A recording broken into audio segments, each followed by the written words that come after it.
everybody, and welcome to the live stream. Hopefully everything went right technologically. I was like 2 seconds late because I'm trying to fix a Google form. Technology and me, we've established, are not friends. It is just crazy. I'm trying to get a Google form open to public, and I don't know. It's just crazy. Okay, so nice to see you guys here. Zin and Jenny and Gayla, Miss Blogger. Great to see all of you here and writing with me today. Because in Silver Valley, what we do is we write for little sprints, like 15 minutes at a time, so that we're not thinking about it. Because you don't want to be sitting there hemming and hawing forever. That was part of the topic of one of my videos recently, if you didn't already see it. It's all about just getting some words on the page, and I'm going to put up a prompt if you guys want to use that to kind of get your brain working if you're struggling with whatever you want to write about today. I'm actually working on a new proposal for something for one of my other publishers that I've been playing around with. I haven't asked my editor if she likes the idea. I kind of want to have it ready to go before I send the idea off to her, so we'll see. Nice to see you guys, Heather and Jean and Elizabeth from all over the place. Illinois and Virginia and Georgia, and I'm here in Florida. Don't judge me by my state. I did want to say before we got started, as a former teacher, what happened in Georgia was horrible, and my stepdaughter is a teacher as well. And I just don't even have words. Like, I've watched a lot of stuff on social media and on the news, and it's just so awful to hear of another tragedy like that. So I don't want to damper our mood, but I think that in today's world, it is even more important for us to get our words out there, for us to bring messages and stories to the table. Even if your story is just there for entertainment to help take somebody's mind off of what they're going through or their stress or their anxiety, that's a good thing. I've had women write to me that were going through chemo, or one person that was a widow that was really struggling with her grief that said, "Your book made me laugh out loud." And sometimes that's exactly what we need. And sometimes that's a great purpose for a book. So whether you are communicating a really important message about society or the world, or you're just entertaining people to take their minds off their troubles or off of dark news like what we had happen in Georgia, your book is important. Your voice is important. Please finish that book and get it out there so that the world can read it. And make sure it's a great story that's worth their time on top of that. Nice to see you here, Doug. And Finland, Jenny, that's so cool. So my grandmother is Finnish, and well, she's passed away. She's Finnish and Swedish. And so that's why I'm such a pale person, because I have all of this like very pale blood in me. So and I was going to share the link to my new video, one of the new videos. This is the one about the lie that writers are told. I had seen a video about how we're all just one YouTube video away from becoming successful. And yeah, I am like 400 videos in. So I don't know that that's necessarily true. Because the algorithm is filled with people, and the algorithm on Amazon is filled with people. And your one book isn't necessarily going to skyrocket your career. You guys all know I wrote 10 books in 8 years before I sold my first one. So I was definitely way more than one book away. So sometimes you're practicing and you're, getting your skill set up, because none of us are born with the natural abilities to write a book perfectly from start to finish. None of us. Even if you are a great storyteller, like at the family reunion or in an email or when you're talking to somebody, a lot of you people that are sitting right here writing today with me are great storytellers. But you have to also learn how to create structure and how to milk the emotion out of every single scene and how to bring that character to life. And those are not natural skill sets that we all have. So that's why I talk about all that stuff on my channel, because I really want you all to be able to write amazing books that everybody loves, that are worth their hours. And thank you, Heather. I appreciate that, the kind words. And Kirsten is starting a new story about a couple grieving their son and deciding whether to rebuild their marriage or divorce. And Kirsten's all Swedish and Irish. Also, one of those people that burns in the sun. Like, I wear sunscreen 24/7 because I burn so easily. And thank you, Jean, for your words. And yes, it's definitely not just about telling stories, but telling good stories. And every single book I work on, I really try to work harder than I did on the one before. So let's get the prompt up there so that we have that to talk about. There we go. I want you to look at what kind of a twist can you give to the ending of your plot or the scene that you're working on that is the opposite of what you planned on happening. particularly in the middle of the book, this is a really good exercise. Like, you want to look at, what can I do that is the opposite of what I was planning on happening? Like, let's say you were planning on your uh, hero finding the bad guy and confronting him. Well, what if he doesn't find the bad guy? Or what if the bad guy is dead when he gets there? And I know that that can create you writing yourself into a corner and you're like, I don't know how I'm going to solve this.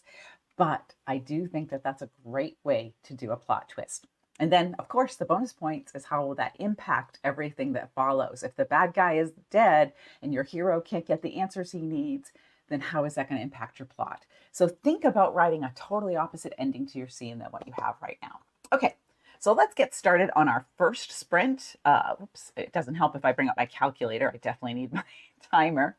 And we'll go for 15 minutes so that we can write and come back. So if you have a writing question, you just drop it into the chat and I will get to it when we come back. I'll play a little music, which you can totally mute that if you want. And we'll be back in 15 minutes. So I will see you all soon. I'm looking for my music. There we go. All right. See you guys soon.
there we go. That was 15 minutes. Well, like 15 minutes, 14 minutes and 30 seconds. I kind of hit it early because I was trying to work all the stupid technology.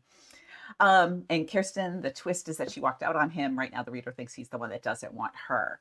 And she walked out because their son being sick was too much for her. Maybe it's something else. That's what I mean with twist. Like maybe she didn't walk out because the son being sick was too much for her. Maybe there was some other secret she was hiding. And Miss Blogger, if you could swap the body with one of the main characters in the books you've written or the one you're currently working on, which character would it be and why? I don't know. I mean, they're more like dimensions of me than people I want to be, if that makes sense. So every character I create is a little dimension of me. I remember with my first published book, I had this kind of cranky old lady down the street who had like a big dog or something. I think maybe she was a chihuahua. I don't remember. But anyway, she had a dog and she was kind of the cranky old lady. I'm like, oh, I would be that cranky old lady if I lived all by myself. And, you know, I'm a little bit of everybody. I'm a little bit of the romantic. I'm a little bit of the, you know, the nervous Nelly. I'm a little bit of every single person I create. So I think I already am them in some way, shape, or form. So, and a lot of times I write about subjects that I either want to know more about because I've been reading about them a lot, or I do know something about. So I like that because I get to go back and be some of the things that I've been before in my life. So it's kind of fun. So did anybody do the prompt? Did anybody try that? I should probably keep it up little here so you guys have it. Did anybody write a twist or do something different with their scene than what they were doing? I have to admit that as I was writing my scene, I was thinking, okay, how can this come out differently? And originally I was going to have this character get fired. And I decided, you know what? I think her boss instead is going to surprise her and support her in what she's doing, which is kind of breaking the rules at work. So I've just got to figure out why the boss would do that. So when you do the twist, you do need to have a motivation for whatever happens at the end, because you can make anything believable in your book if you have enough motivation for it. That's always my rule. If you look at Sophie's Choice or The Box, that movie, that's a terribly traumatic movie, but things like that have horrible endings to things, but they are properly motivated. And so the viewer can believe in it. And so it makes it kind of cool. We've been watching Chaos on Netflix, which is a crazy kind of irreverent comedy that has some very surprising things that happen that you wouldn't ever do in a book, like, you know, killing animals and things like that. But when you look at the motivation of the character that does these terrible things, you're like, okay, I guess I can kind of get it. And then when you kind of see the character and understand where he's coming from and what kind of person he is, you kind of get it. So I'm not sure I agreed with the plot twist that they had in there because I was kind of shocked, but it was cool. You know, I love that when they kill off somebody that you don't expect them to kill off. So it's kind of fun. And Silver Alley, 190 words, great job. And the deep emotional wound from the past, I do like those. I'm at the beginning point of the book that I'm working on, so I don't know all the deep emotional wounds. One of them is the catalyst for the plot, but I haven't figured out the rest yet. And I always love when I get to that part. And Kirsten changed the conversation to have them, instead of talk about the divorce, talk about his mom. Okay, sounds good. As long as that's moving your plot forward, that sounds good.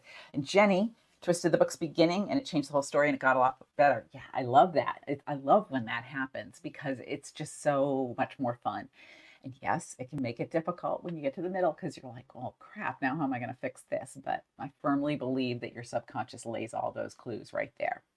So let's do another 15 minutes. So I'm not just blabbering this whole time and we'll get back to writing. Okay, so if you have a question, don't forget to drop it into the chat. See you in 15 minutes.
Another 15 minutes. It's all going good. I'm always so excited to start a new book. That's my favorite thing.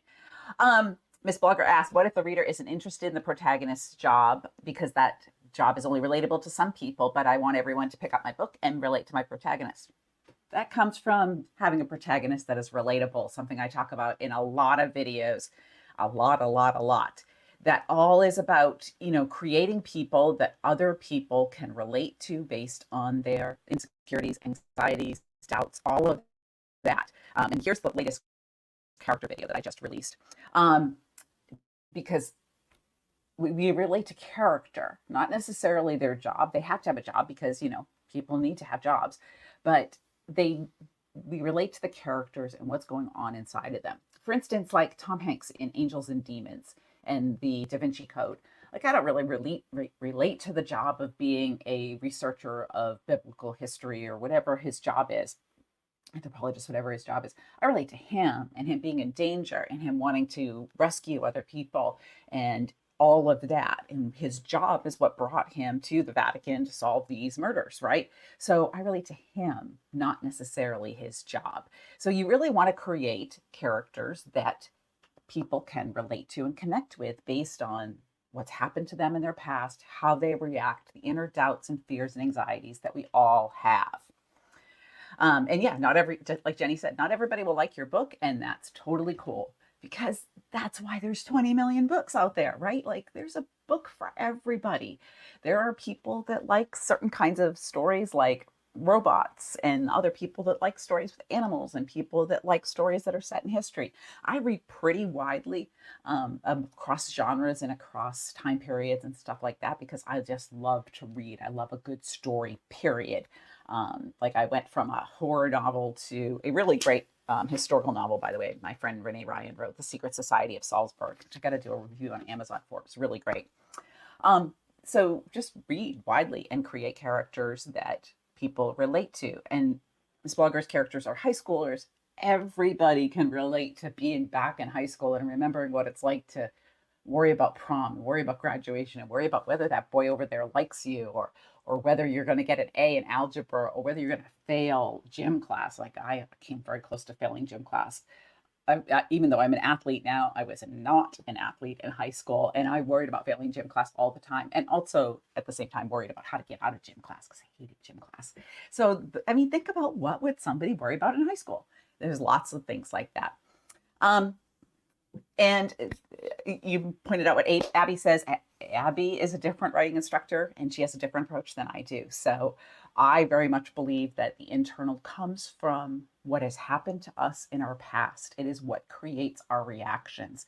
Somebody that has been through a trauma, or has been scared, or been heartbroken, or had gone through grief reacts completely differently than someone that has not. So it's all about what we have gone through and how that has impacted us and what that does to us. So great job, Silver Raleigh. And yes, The Secret Society of Salzburg was really good. I forget her other one, The Widows of something, Widows of Champagne. This is, I think, her third one.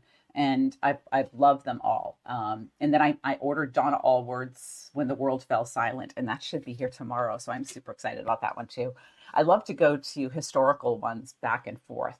One of the books that I mentioned I can't remember if it's in this video or in the video that comes out Monday, but I mentioned Lisa Jewell's When I Met You. And normally Lisa Jewell writes like a pretty contemporary book. This one has a historical component and a present day component. And I like that because it went back and forth between the two.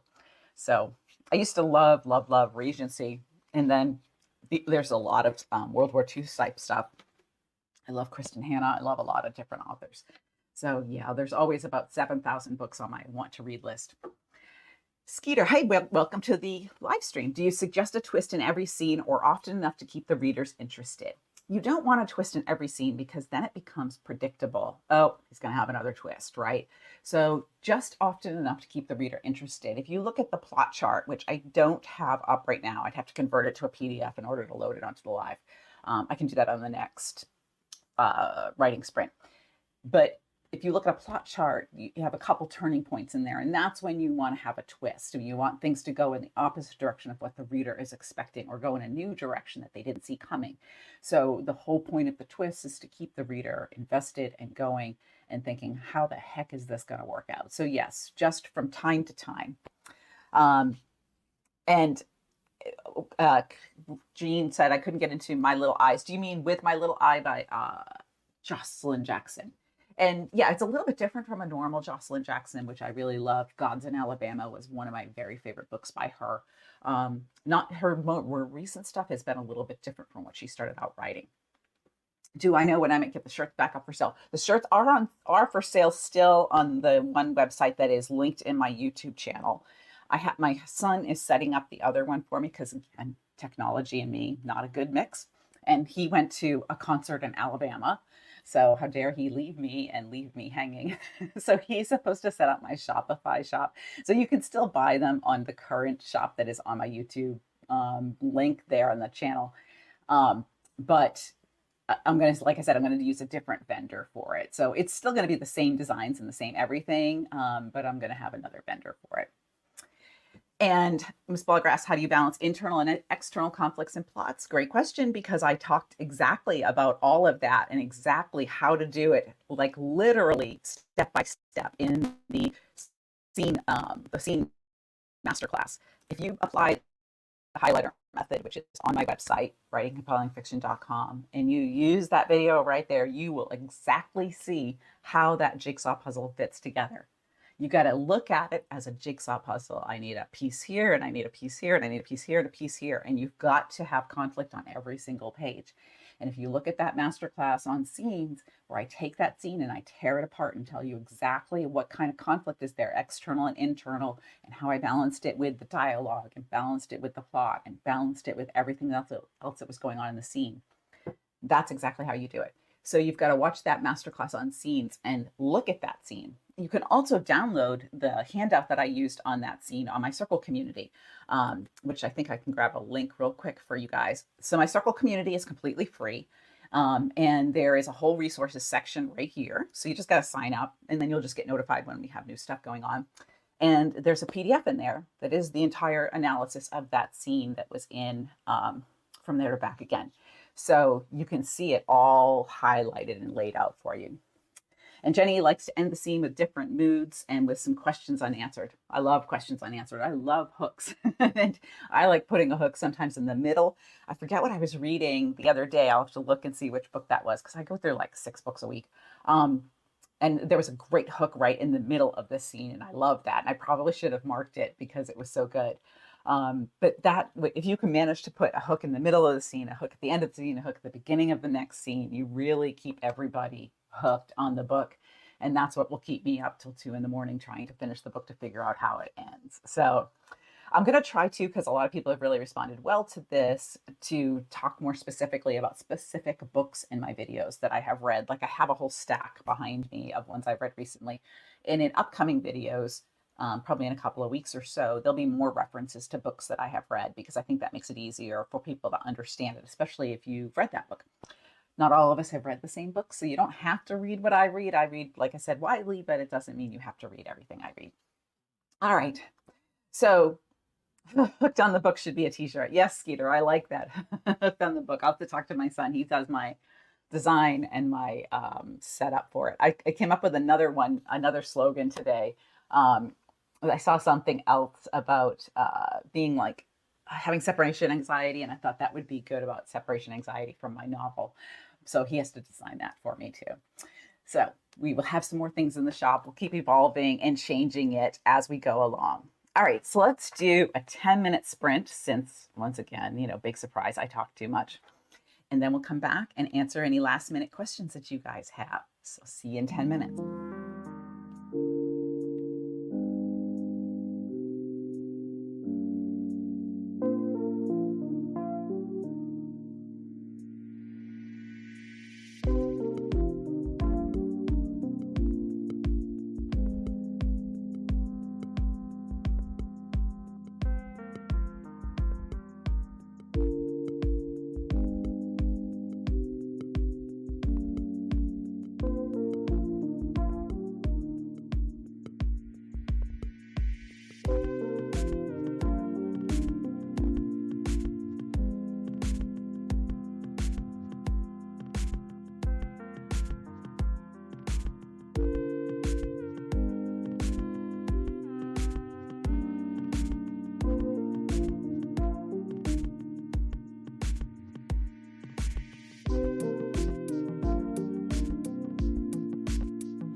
There we go. 10 minutes. That was fast.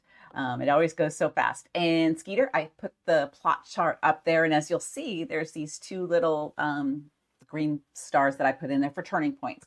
They don't have to happen right there, but you kind of want to have a couple of them so that people cannot predict what's going to happen.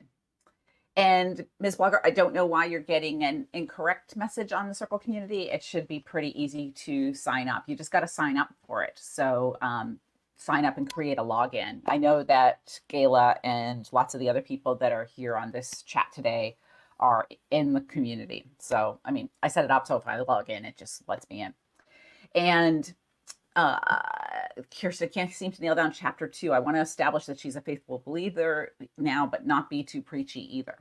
So you want to think about how can she show that she is a faithful believer instead of talking about it, like, you know, maybe lighting a candle at the church or going to mass, you know, every Wednesday or something like that, some kind of an action that shows that she is a strong believer. Maybe she just, you know, reads through her Bible in the morning, or maybe does a devotional or something like that. You don't have to put all the words in there about whatever it is her beliefs are, whatever her beliefs are, but just showing her doing the actions of a strong believer can work. And Ms. Blogger, the ordinary world is a pretty standard term for the opening of the book, and you do not have to have it. It says right there that it is a optional thing. Some books start right with the action, and some books start with the ordinary world. It is optional. And the ordinary world, if you've seen my videos, is where people are going about the day-to-day life. You should know what your character does from day to day. Like, do they go to Starbucks every Thursday? Do they, you know, make sure that they drink 3 cups of coffee before they head out the door? What is your character's day to day? Because that helps make them more three-dimensional because they have an existing life already. And Kirsten, so if the purpose of the 2 scenes is to establish her desire to try and rebuild her marriage, then you also want to have something else going on with the plot, because that sounds like a lot of narrative. And so when you have a lot of narrative, everything slows down because it's like watching somebody think. So when you have tons and tons of narrative, it can really slow down the book. So have something else plot-wise going forward with your book, because you want to make sure that the rest of the plot is moving forward. Whatever that catalyst is and whatever is propelling the book forward throughout the 200-300 pages, you want to start establishing that right away so that you can get the reader invested and hooked on it. So I should be here next Friday. Woohoo! I'm here for like 3 weeks, I think. And then I'm going to speak at the Moonlight and Magnolias conference in Georgia. So I don't know if I'll be doing a live stream. Got to look at my schedule for the conference and see if I have to be anywhere at 4 o'clock Eastern time. But I should be here for a few weeks. So if you guys want to come to the live stream next Friday, I would love to have you there. I appreciate you all being here today. And be sure to check out the new videos and keep on watching and keep on sharing, because you guys liking, subscribing, and sharing it with other people really helps other writers. And I love it when I hear a writer say, hey, my friend told me about this channel and I learned so much, because that's my goal, is to help you all learn so much. So thank you all for being here, and I will see you next Friday and on the channel. Have a great weekend, everybody. Bye-bye.